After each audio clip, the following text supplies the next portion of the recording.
سیدہ عائشہ صدیقہ فرماتی ہیں کہ ایک عورت میرے پاس آئی، اس کی گود میں ایک بچہ تھا، اور کہا کہ ہمیں کچھ کھانے کے لیے دیجیے۔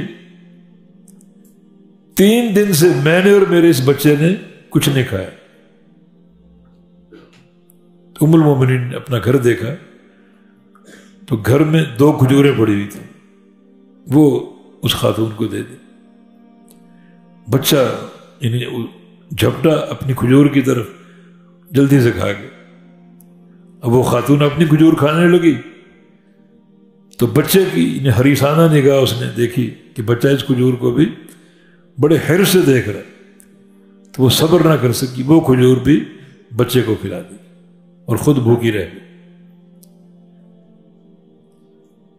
سیدہ عائشہ صدیقہ نے یہ واقعہ نبی علیہ السلام کو بتایا کہ یہ اس خاتون کا میں نے طرز عمل دیکھا، تو رسول اللہ صلی اللہ علیہ وسلم نے ارشاد فرمایا تھا کہ یہ عورتیں حاملات مرضعات، حمل کی تکلیف سہنے والی، بچوں کو دودھ پلانے کی تکلیف سہنے والی، رحیمات باولادہن، اپنے بچوں کے ساتھ رحم دلی کا سلوک کرنے والی، لولا ما یأتین الی ازواجہن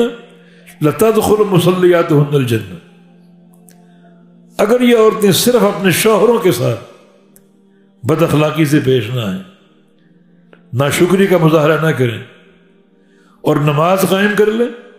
تو ان کا ٹھکانہ جنت کے سوا کچھ نہیں۔